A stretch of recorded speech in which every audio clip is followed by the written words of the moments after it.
Hello Twin Flames, this is Victoria and I'm here with your daily energy check. Coming to you from Savannah, Georgia. Today I'm staying at the hotel and I will be doing my reading from here with this wonderful background, wonderful southern style decor. And right behind me is actually entrance to the patio that I have direct access to. Make of it from this what you will. But I have brought my decks. I didn't have a chance, fortunately the last couple of days have been crazy, so I didn't have a chance to record readings in advance. So yeah, we'll have to do with the decks that I brought with me, and I'll do it from here. Okay, so this is gonna be a classic read today for Twin Flames. I'm gonna do the energy check for Divine Feminine Collective, Divine Masculine, and the energy of the connection at this time. So let's start with an oracle as usual, and at least this way you would be able to see my cards. So that's good, I guess. Hope you guys are doing well. There's been a storm outside. It's pretty much over now, and generally speaking for this trip, I've been very lucky with the weather. So power of manifestation, divine feminines, twin flames. We are the power for sure. There's been storms here every day for like the last 2 or 3 weeks. I'm not even joking, every single day. And this range of, this rainy range actually ends tomorrow. And I'm gonna have a few sunny days in this area. I'm actually gonna move away from Savannah, but still very close, so where I'll be staying. So you'll get some more backgrounds in the coming days. Okay, let's see what we have for Divine Feminines first. So I hope you guys are doing great. Please remember, this is a general reading, so take only what resonates for you and leave what doesn't. Okay, they're poised, number 48. So Divine Feminine is asked. It's actually an interesting card, because apart from poise as in kind of like, graceful and balanced, there's also this person, if you can see, first of all, it's like a fairy or an angel, and this person is looking upwards to the star, right? So to me, it immediately speaks about the connection with the channel to source, to the divine, and I think it's an important connection between being graceful and balanced, literally like it is in this card, like physically balanced, right? It's a ballerina, actually. She's wearing ballet shoes and doing kind of a ballet moves. I was just in a ballet class this week, actually, but I don't remember the names of the moves. I'm a ballroom dancer, not a ballet dancer, so but yeah, this is there is a very direct connection between being graceful and poised, balanced, and the connection to source, how well your channel is tuned in, how authentic and how high quality the information is, right? Because if you're not in that place, if you're off balance, then it's gonna be muddied, it's gonna be blended with your ego, right? So it's not gonna give you as much as you could have gotten if you were in that balanced and poised state. It's also number 48, which gives us 12, which is end of the cycle. So to me, this is also the energy of mastery, of, I don't like the word perfection, but at least it's the point where you've done enough work and you've learned enough, you have enough experience to be called the master in something, to be a specialist in something, right? So maybe, I don't know, if I'm just making an example, like 2 years ago, you were very new to, to this balance and grace and poise concept, and you had a lot more like up and down, and energy shifts were throwing you off your balance, etc., etc. Now, or maybe triggers from your person, who knows, now you're like, yeah, okay, I can spring back in like an hour at work, at the very least, maybe even sooner. So it can feel like you have your techniques on your belt, under your belt, right? You know how to how to recover, how to come back from some challenging situation, right? So you have that clear conscious understanding that you've mastered this, right? And this is the part where, you know, either this is a recognition that you're there, good for you, well done, or it's the invitation to get there. There we go. It's the invitation, because the more balanced you become, the higher potential you can reach, the more exciting your life is going to be, the more instant magical manifestation is going to be of what you're trying to bring in. And of course, you know, the more balanced and poised you are, the more of the good stuff it's going to bring in. Because if you're off balance, it means that that's, you know, the channel is going to be muddied from, you know, from the source to you and from you to the universe as well. That's an interesting concept. I never thought about it, but it's true. Okay, what do we have for the masculine? So let's see.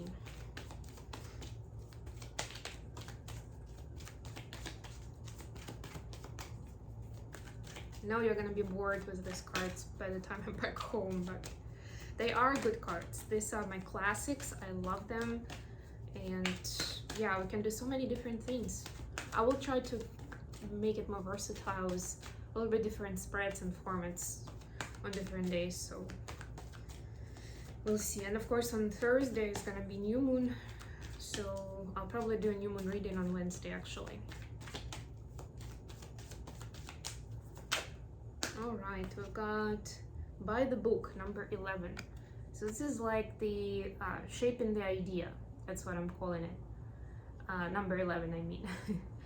But it's also, you know, like there is one of the Japanese concepts of mastering something. It's called shuhari, like 3 different words, shu, ha, and ri.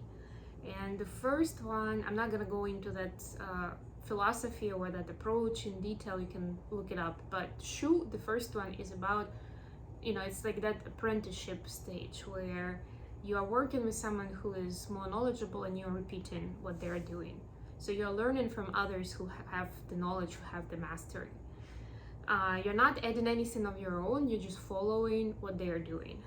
You're learning by copying, you know, by asking questions. And to me, that's that stage for divine masculine. So there is a concept, there's a new area that they want to master. It could be more in a, you know, psychological or emotional level. It could be something specific in 3D. We'll get more cards, we'll see. But what I'm getting here clearly is that this is the part where divine masculine is still new to this.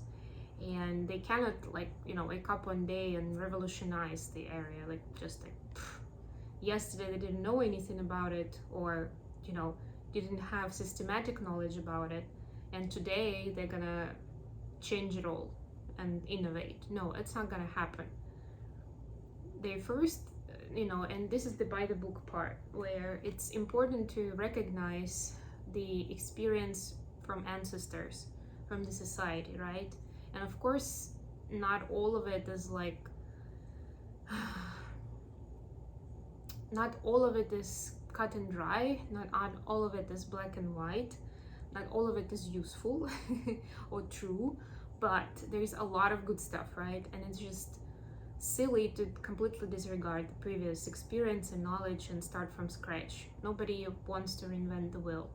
So that's the part where, you know, before the invention or revolution, divine masculine is actually studying what's out there. What are other people doing, right? For example, if they are looking into true unconditional love, they have never experienced it before, and nobody's taught them that. It's supposed to be taught by our parents, but for twin flames, it's usually not the case. So it's like, how do you just go and express your unconditional love if you've never really experienced it yourself, right? So this is them learning, like studying information, what's out there, maybe some examples that, you know, people that they admire, stuff like that. Okay, that was a long one, sorry, but that's what was coming out. Okay, let's get to tarot now. So this is my spellcaster deck. Let's see what we have for divine feminine. 10 of Swords for divine masculine. the Emperor.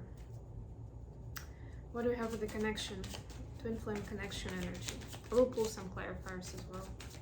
I was gonna say, you can see the cards, right? But you can't actually see them. Good job, Victoria, showing the cards.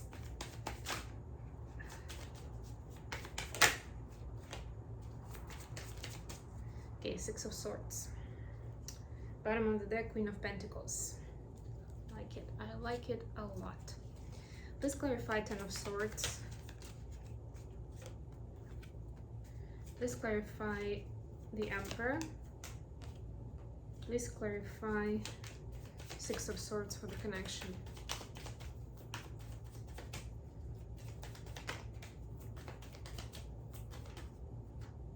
Thank you. Bottom of the deck, Two of Pentacles.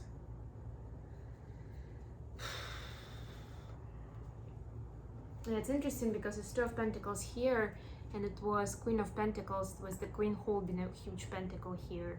So it's like the choice is being made. The energy is pushing. I had the Lovers underneath that, by the way. The choice is being made. What is the higher priority? And it's the two huge topics. That's what I'm getting. It could be, for example, is the priority taking care of my physical health, or you know, getting a promotion that I've been working for so I can do more things, you know, like I have more resources available to me, or I can move on to, like, move up to another team or whatever, like do something that I'm more interested in. Or it could be, do I prioritize, I don't know, my hobbies right now, or prioritize my relationship with my significant other. Those kind of big topics, and the choice is being made right now for the twins. What is the next priority? Obviously, it's not about like forever and ever. This is like for the foreseeable future, because we are in a new cycle right now. For feminines, we see Ten of Swords clarified by Ace of Pentacles, the High Priestess, and the Queen of Pentacles. So we have another Queen of Pentacles here. We have a, you know, the new project with the Ace of Pentacles. We have High Priestess. So guess what? Divine Feminine, this is also end of the cycle. Divine Feminine is still doing some healing from the past mistakes, from the past cycle. But they are already cooking, like it's already cooking in the energy, in the subconscious and conscious energy. What is gonna be the next big thing? There's gonna be the next baby, the next innovation, why not? Business idea, or maybe just a personal project, right? But it will have this, with the High Priestess here, we see this spiritual aspect to it. Although it's pentacles, right? So it's very practical. It's something, I don't know, for business, for maybe redecorating home, you know, it's something specific, maybe relocating somewhere, but it will have a spiritual aspect to it. And it's key for Divine Feminine this time. And why I'm saying this time, because to me it clearly means that this has been done before in some shape or form, but it was painful, it didn't work out, the desired outcome was not reached, and now it's almost like a do-over chance. But I mean, it feels like that a little bit. Although it may be a different project, it may still feel like, okay, that was a failure before, but now I'm gonna do this, and this is gonna work out, right? For one or another reason. So this is where that poise and grace would be critical, not to get off that track, not to fall back into the old patterns. Because remember that the concept is, when we experience pain and fear, in this case failure most likely, our psyche is trying to protect us for this not to happen again. So that's why when we come to something similar energetically or emotionally the next time, we may feel that resistance in the energy to go for it, to try it, to do something about it, right? Because there is this concept of like, well, it was painful and I don't really feel like doing it again, right? So there is a bit of that energy still in the air, but at least Divine Feminine is motivating themselves by stating that this time is going to be different because I'm a lot more aware, a lot more ascended and healed, and I will definitely do this with the spiritual path in mind. For masculines, we have the Emperor clarified by Four of Pentacles. So Four of Pentacles in reverse, actually. Yeah, so this is to me, this is becoming more humble as a masculine, as a leader, as a go-getter, right? So the Emperor is the ultimate masculine power, right? Is the Mars energy, the Aries energy. But what I'm getting here, I mean, Four of Pentacles in reverse, of course, like we can say it's about them not holding back anymore or not holding tightly to something. And I see releasing control, but I'm also getting the vibe from this card where we talked about by the book and following the path or the steps of the ancestors in what they're trying to create. And to me, this is being humble enough to say, you know, they've done a lot, they are wise, you know, they've walked this path, and I should be humble enough to use that information, right, to make use of it as something valuable, right? Not just say, okay, those people don't know what they're talking about, I'm gonna do it my way, right? This is turning this Emperor into a wise leader, into somebody who is decisive, who is a go-getter, but at least they're still humble in recognizing the value from what others have done before them. It's an interesting concept. And for the connection, we have Six of Swords with the World card. It's interesting that the feminine here has closed eyes. The World card, the person is looking up. It's like, it's not your usual like looking into the, you know, right up front picture. And to me, this is also calling for or emphasizing this connection with spirit, with the divine power. It's like it's not just talking yourself into being calm and reasonable and having peace of mind. This is a lot more of energetic work, and both twins are feeling support from the divine power in what they're doing, right? They are like, wherever they go into the world, and no matter what they're doing, they're pursuing, they're feeling this support, and sometimes in a very subtle way, in little things, but it's present, and it's making this whole concept of going back into the safety, into balanced state, right, into state where you're comfortable or becoming comfortable with something new. It's becoming a lot more like the loop is much smaller, like the path is much easier now. That's also part of the mastery. I love this. Okay, I'm gonna pull, before we go, I'm gonna pull a card or two cards as messages between the twins. I didn't bring my Hermit Tarot cards, but I'll do it with Tarot. So let's see what the Divine Masculines like to say to Divine Feminines.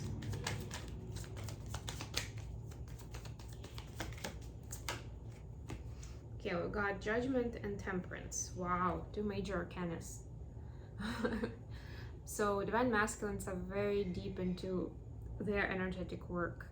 They're getting some downloads and upgrades from upstairs, and they are balancing this out. They're, you know, it's like when you've gained a new skill, I don't know, you learn to ride a bike, right? And it's so exciting when you have, but it still takes you a couple of months to kind of work out all the quirks and try to do it in different ways, you know, to feel really like comfortable and really enjoy it, right? This is kind of that part where they've mastered this, so they've got the information, but now they need for the, like, to live with it, to sit with it, so that the information settles and becomes something that's an authentic part of them, that's, you know, innate, that's automatic, that's something that they don't have to work hard for because it's there and it helps them when they need it the most.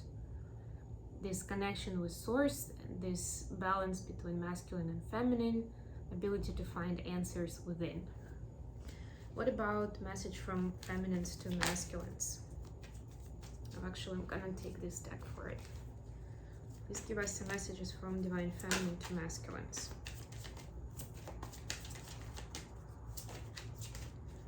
Okay, I've got Page of Pentacles, Queen of Swords, and the Devil. So Divine Feminines are working hard on separating the truth from the illusion in their life. They know that there's still a long way to go. They know that some of the healing is gonna be an adventure, and they don't know yet where it's gonna bring them, where they're gonna be on the other side, you know, what that life is gonna be like. So they know that there is still a lot of unknown, but they have faith, and they have, I'm hearing this sort of justice on their side. For some reason I got justice in this card today. They have this sort of justice on their side, and they know that, you know, the truth will help them in this case. I don't even see much of feelings and emotions here. It's more about knowledge, knowing, like this inner knowing that will help them master anything and everything that they need to master on this trip, and not to go into obsession or manipulation or toxicity, right? Okay, I hope this has been good for you guys. I'm gonna leave it here. Thank you so much for joining me today, and I'll be back with my readings very, very soon. Bye everyone.